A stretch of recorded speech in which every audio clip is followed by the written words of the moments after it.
Hi guys! I'm Jonaliza Dupaya, your sales executive at Mitsubishi Jose Abad Santos. For today's video, ikutan natin ang 2026 Destinator.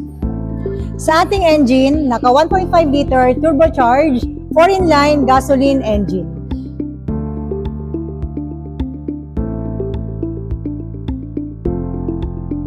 Sa GT variant, meron na siyang Destinator emblem. Naka-honeycomb transparent front grille. Meron na din siyang front diffuser, dagdag rugged look. Naka-LED daytime running lights, LED headlights, and fog lamps naka-LED na rin. Naka-18-inch two-tone alloy wheels with 244 ground clearance, kaya ready na for family adventure. Sa side mirror, naka-integrated turn signal lights with camera for multi-around monitor. So guys, bago matapusin ang video na to, please like, share, and subscribe my YouTube channel. Thank you! Door, equipped na siya ng power windows and central door lock. Padded na siya ng burgundy leather wrap. Sa driver's seat, equipped na siya ng 8-way electronic adjustment.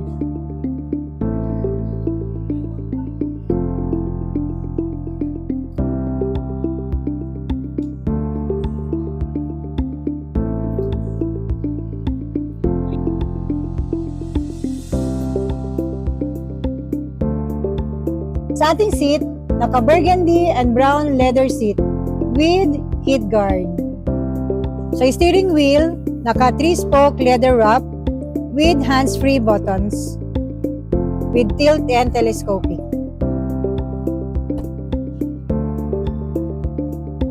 And guys, equipped na siya ng Yamaha 8 speaker.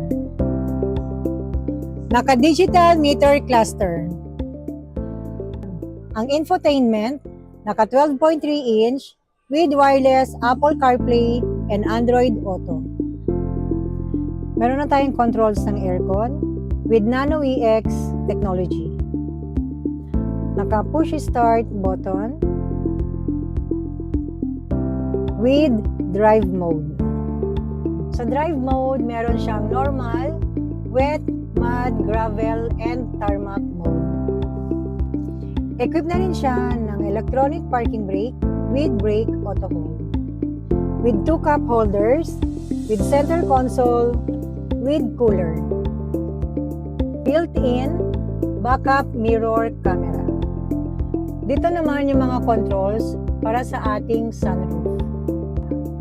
Si Destinator GT ay equipped na rin ng ambient lighting with 64 color.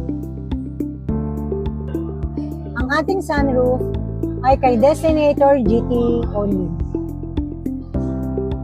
Sa second row, may malawak na legroom. Meron na siyang built-in foldable tray para sa inyong drinks or gadgets. Sa second row, meron na siyang aircon adjustment and Type-C and USB port. Guys, pakita ko sa inyo kung gaano kaluwag ang third row seats.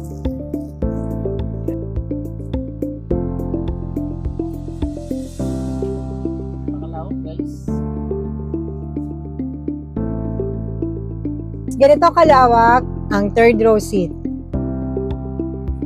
Sa rear naman, naka-LED taillights.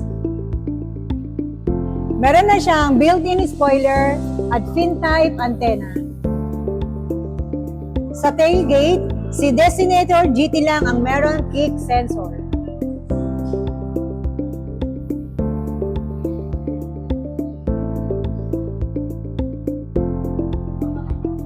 Pwede natin i-fold ang third row seats.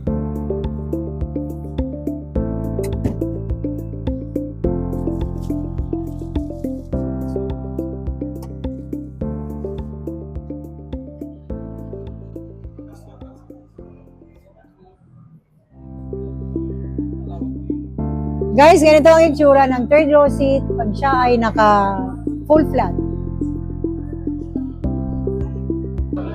sa promo ng Destinator GLX, sa Destinator GLS, at sa Destinator GT monotone and two-tone variant. Sa mga gusto mag-apply, OFW, seafarer, self-employed, business owner, or employed, message nyo lang ako sa aking contact number. So guys, don't forget to like, share, and subscribe my YouTube channel. Thank you. Bye. See you on my next vlog.